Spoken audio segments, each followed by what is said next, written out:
Ignition sequence start. 6, 5. It's one small step for man. 2, 1. Everything is go. Welcome to Stay Relevant, my wandering conversations with interesting people. I'm Mike Sobola. This is Houston, we're copying. The Eagle has landed. Hey, welcome to Stay Relevant, a podcast about being and staying relevant. Today I'm talking with Lisa Cherkasky, a Washington, D.C. based food stylist, writer, and crafter. Thanks for joining me, Lisa. Oh, I'm glad to be here. What is food styling exactly, in your opinion? Food styling is making food for photographs or video. That's really what it is. And it might involve cooking, or it might involve fluffing or dressing up something that's already cooked and then putting it on set and then working on set to keep it looking fresh the whole time, as long as is needed. So, and sometimes there's cooking involved. I do a lot of grocery shopping. Sometimes I bring the food. Sometimes it's a combination. If it's a product, the product is, they bring the product and I bring maybe garnishes and all the things in my kit like vegetable oil and water and fruit fresh and that kind of stuff. But it's basically food for pictures.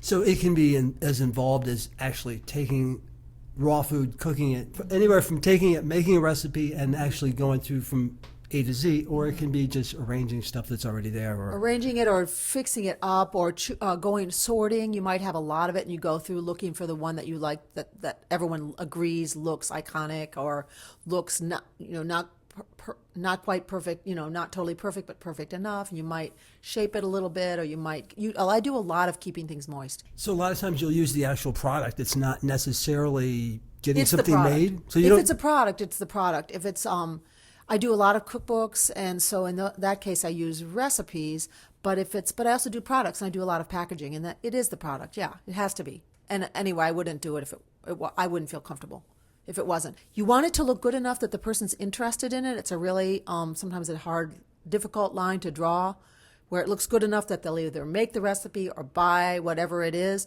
but not so good that they are angry or disappointed when they either cook the thing or open the package. But that's a really interesting part of my job, is deciding how far to take it. I would also think that it doesn't look what people expect it to look like. Mm-hmm. So in a photograph or on video, because of the nature of the photograph and the nature of video, you have to make it look different to the naked eye.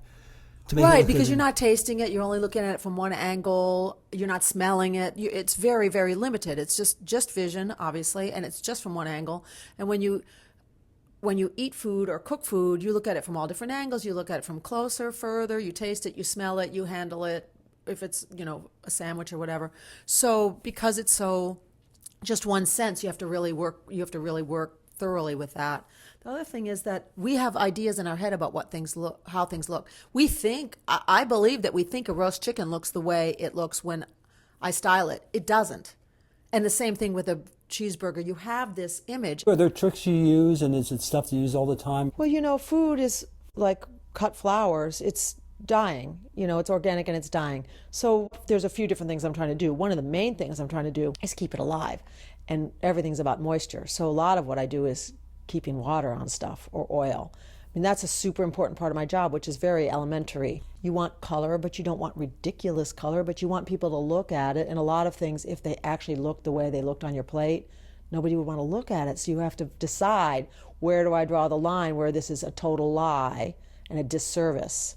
Or is it just making this look appealing so that the person wants to eat it, cook it, make it, serve it, and so on. I pin things in place. I might pin a blueberry to the top of a stack of pancakes so it doesn't roll off. That's a trick, no question. Yeah. But if you dropped blueberries on the pancake, they'd be there for a second, but I need it there longer. Largely, I'm stopping time, trying to. How did you come to realize you wanted to style food? I didn't come to realize it. I learned to cook as a child because I was required to, because my mother was raised in the Depression. Everybody worked really hard in the family, so we all cooked. So I already knew how to cook by the time I was like 12. And in high school, I got hired to cook for my boyfriend's family. She was a well-known reporter for the Post, actually. So I cooked for them, which was a really good job. So I already knew that I was capable of doing that. I took a class in how to throw parties and all this stuff when I was a kid. And when I went to college, I didn't have any idea what I was doing. I was taking art classes and French classes, basic girl stuff, design classes, and I didn't have any idea what I was doing. I came home at Christmas and I was hanging out with a friend, and she said, I have this cousin who goes to this school called the Culinary Institute of America, and this is 1976, where I'd never heard of. I didn't know any cooks in restaurants, really, and I didn't know any chefs, and I'd never heard of a cooking school. And I said, oh, I'm going to go there. I'm going to apply. I left the University of Wisconsin, and I started there the following, I think that July. I left and started in July. So then once you get on that, it's kind of like assembly line. They keep turning students out, and once you go to any kind of vocational school, if it suits you, as you can imagine, it's just what you do, because there's a million jobs. It's hands-on. You can do all different things. You can do it anywhere you want. You can do it high level, low level. So I just started on that. So then I'm cooking. So then I'm cooking, and I'm cooking in better and better places, really good places. That's going on. I did catering, all kinds of stuff. I switched jobs a lot. I did some teaching. And then I was kind of looking for the next level. And I didn't want to work for somebody else anymore. And I was working at the Tabard Inn with a really great group of people, including Peter Paston, who owns Obelisk and Eto and Two Amy's and so on. And he's fantastic. And he asked me if I wanted to open a restaurant with him. And I thought that would be a great idea. So I said, yes. So we were planning that for like a year. About that time, I realized I didn't have the confidence and the chutzpah to ask people to invest in me. I was not that person. I wish I had been, but I wasn't. So I told him that I was going to stop. And right about that time, I read in the paper about a series that Time Life Books was putting out, a cooking series. And I started working there, and I worked on this cookbook series, not for very long. So I started there in June. We were all laid off in December. I was only there 6 months. So then I was, footloose and fancy free. I'd given up on the restaurant. I had lost this job along with everyone else on the series. But I worked with fantastic people. And I had made the leap from restaurant work into people. It's really hard to get out of restaurant work and into something else. There was no Food Network. There weren't all these food writers. And it's so different now. Chefs hadn't been celebritized yet at all. So the public didn't have this knowledge of food as a glamorous career, or I should say, perception. No one knew about that. So I'd never heard of a food stylist. And when I was at Time Life Books, I was hired to develop recipes because I'm a creative person and creative cook. So I was hired to develop recipes, which I learned to do at the Tabard, because you could make your own specials all the time. But styling was part of my job. You went to the University of Wisconsin. You had a food background from just like cooking growing up, and then you found out about the Culinary Institute of America.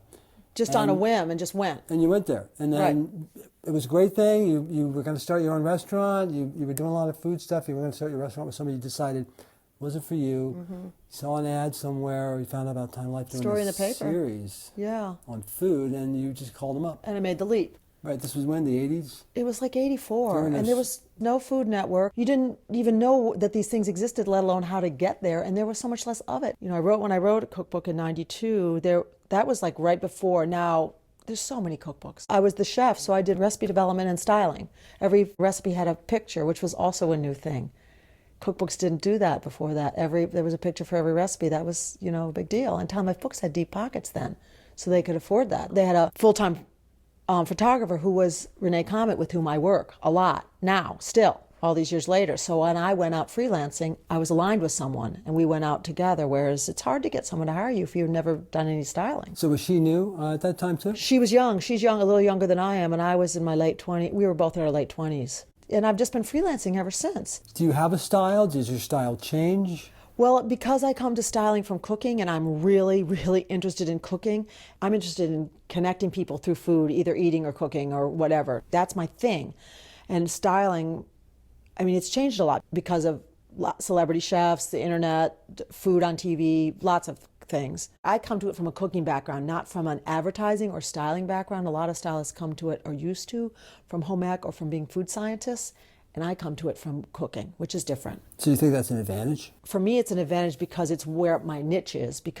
And my niche form, it wasn't a conscious decision. I just created that niche because that's what I do well. And simultaneously, styling has changed, and it's become more and more natural looking. They're kind of merging in a way. You know how packaging and advertising is looking more and more and more like magazine work.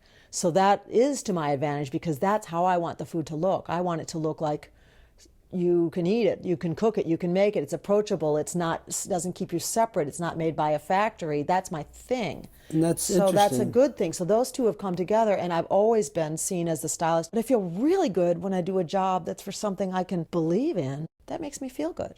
We're talking with Lisa Cherkasky, a DC-based food stylist, writer, and crafter. I noticed a couple of years ago, Martha Stewart's, she had the small magazine that she doesn't do anymore. They did a lot of this stuff where you'd see the broken toast and the crumbs and the spoon would have stuff on it and there would be drops of soup on the plate.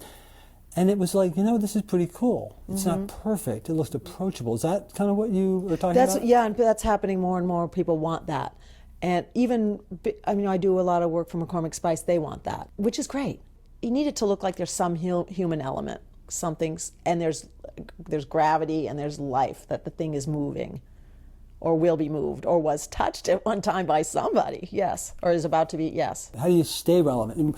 When you've been doing this as long as you have. The thing about staying relevant is, I read this thing the other day by the woman who owns Bouvet in New York, a chef, and she said, you can't try to be hip. You just are hip. But you can try to stay relevant, but that's the same way you would try to just stay interested in life, just by being curious. You stay relevant. Relevant is different for every person. It's, we think it has maybe to do with being young, but I don't agree. I think there's a lot of young people that aren't particularly relevant because they're not maybe noticing things or aware. If you're noticing things and you're aware and you're interested and curious, you're going to be relevant to somebody because the world's a fascinating place. If it intrigues you, you're going to be relevant. Don't you think? Sure. And yeah. That kind of goes. Yeah, and I'm interested in everything. I believe that everything is interesting if you pay enough attention, or you notice, or you learn enough about it. Everything is really interesting once you start to dig in a little bit, and almost everything can be inspiring because on some level you're going to be, if you pay enough attention, you're going to be awed by human creativity, by the variety of nature, all these things. If you're noticing and you're feeling open, which sometimes I am and sometimes I'm not. But you're in a particularly interesting area because everybody touches food. Everybody knows something about food. Everybody, whether they think they're an expert, they look at somebody who styles food and they're thinking, "You get paid for that?" Yeah, or they. I know I could do that. I eat food, right? It's so either I would think your client either gets it or they don't. They do. They either get it or they don't. You're absolutely. If they get it, they're like, "Wow," because you can see it's hard if you get it, because it is hard. It's super technical, and it is this thing that's dying as you're working on it. It's very extremely fragile. I have a friend who says, "Yeah, everyone's a writer." Well, yes, everyone's a cook, and on the one hand, yes, my job's very relatable, which is one way I'm relevant. I was thinking about this. Just the fact that I work with food makes me relevant, because being relevant, I think, means being relatable. I think that's maybe the essence of it, and people can relate to food, so that's in my favor, and I'm fortunate in that respect, that everyone has some association or interest in it at whatever level. But everyone, they're like, yeah, I could do that. No one would say, yes, I could, I could write that tort for you, or sure, I could, let me just remove that growth you've got on your neck there, no problem, but yes. I watch Perry Mason. Yeah, there you go. I can argue that. Yeah, there you go. How do you network? Do you find it's easy to do? People come to you? Do you try to get involved? I am, as I said, interested in everything. I could network probably better. I don't network that much with people in my own profession. I'm a member of Les Dames d'Escoffier, which is a great organization.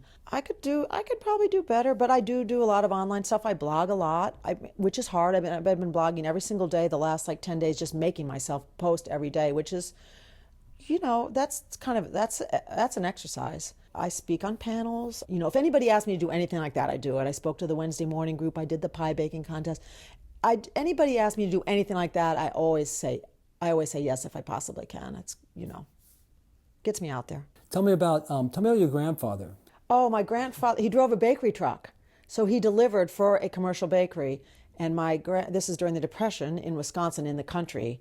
So he drove this truck, and my grandmother, they decided, she got up every morning real early and baked pies before he went on his rounds. So he would go on his rounds and take the orders and then deliver the next day. So, and then my grandmother and my mother too, because she was old enough, and she baked these pies every morning, a lot of them. And then he would deliver them. They were $0.25 a piece, which even if it's the Depression, that sounds really cheap. And she told me once, just apropos of nothing, we were riding on a bus in Florida when I was about 20, and she said, I figured out they had baked 14,000 pies during the Depression. What do your parents think about what you do? Do they get it? They get it. I think they're really proud.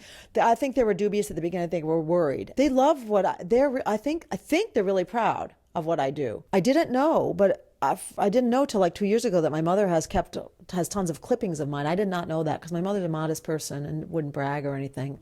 But she's a culinary historian, so we've done some traveling together. I went to northern Sweden with her in Lapland where she delivered a paper.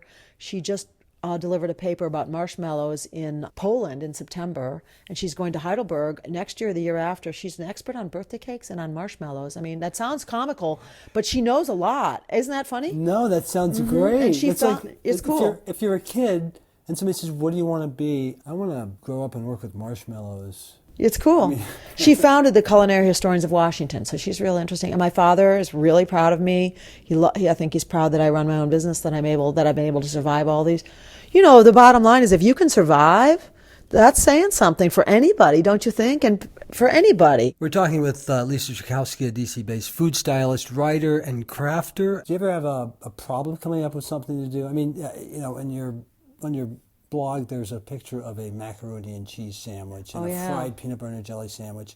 Do you ever have, walk onto a shoot and it's like, what, macaroni and cheese and roast beef sandwich again? How am I gonna what am I going to do with this? Casseroles. Do you know you can take a scoop out? I've done a casserole a zillion times. There's just not that much to do with the casserole. You look at it, you're like, but sometimes you have to say, well, this is what it looks like. We're going to do it again like the last time. People don't ever seem to tire of looking at pictures of food, but yeah, I do. I run out of ideas. And sometimes I'm stumped at a shoot, or they're like, well, isn't there something else purple? I'm like, actually, no, there are no more purple foods. We have them all here. Tell me about toasters. On the outside of your house, you have a toaster. Yeah. It's been there like forever, as long as I There was something else up there, but it rotted and fell off, so we were looking around the house. It's on a pole. So we were looking around the house for something to put up there. I was with my son, and he suggested we had a lot of toasters. I had talked with Peter Passon about this, I believe, a long time ago, about opening like a lunch. I love lunch counters. My blog is the lunch encounter. I would love to, in my fantasy life, have a lunch counter where you can cook behind it and you can chat with people and you're not open at night and it's always sunny in there. The food's real plain and delicious. Doesn't that sound nice? And isn't that the place you want to go that we don't have? So I had thought of having something like that with a toaster on every table so you could make your own toast. So it would be hot and it would be dark if you like it dark or light. So I had all these toasters. I was collecting old toasters. And then I didn't do the restaurant and I had too many old toasters. And so I donated them all to the Toaster Museum Foundation, which was in Charlottesville. And they've closed up, but they donated all my toasters to the Ford Museum in Dearborn, Michigan. And so then I got a letter of thanks from them. So that's kind of cool. So they're up there now. And I just have the little toasters, and I have like 150 little tiny toasters because they're cute. You have a book in. Yeah, I'm working on a book right now. now. I don't know if I'm allowed to talk about it or not, actually, but it's for How girls. about generally?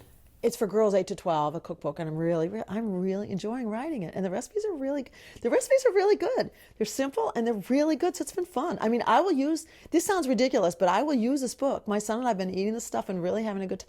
They're super basic, like lemonade, macaroni and cheese, a roast chicken, how to cook green beans and all different things to put on them. It's like a primer. It's really fun.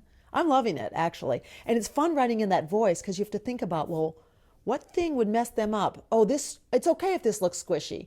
Or it's okay, I'm really enjoying it. It's small, it's not a huge deal, but I'm really having a lot of fun with it. It's nice, it's great. It's good.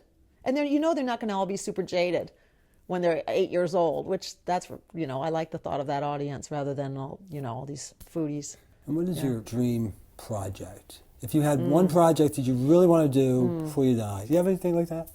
Well, I don't have a subject, but I would really like to write another book, or when I style, I don't own any copyright, so none of the work is mine, and that kind of actually gets to me. So it's nice to have your name on something. So when I write an article, which I don't do much anymore, it has my name on it, and I own it. I love that. A dream project? I mean, it'd be really fun to make a movie where it was yours, all of it. Or to write a book, where the whole thing was my project. That's why I like my blog. I know it's just a blog. There's a bazillion blogs, but it's mine. It's autonomous. Everyone likes autonomy. I love to work, in a group, but I love autonomy. I like being in charge. I'm not very in charge very often. I think a lot of people like that. I'd like to do a big project where I was in charge. I got to boss everybody around. My guest today has been food stylist Lisa Cherkasky. Her blog is The Luncheon Counter, and you can see more of her stuff at lisacherkasky.com. Thanks for joining me, Lisa. Oh, you're welcome. Really enjoyed it. The podcast is Stay Relevant, wandering conversations with interesting people. Original music by Popmark Media on the web at popmarkmedia.com. See and hear more on my website at mikesobola.com. Until next time, try and stay relevant.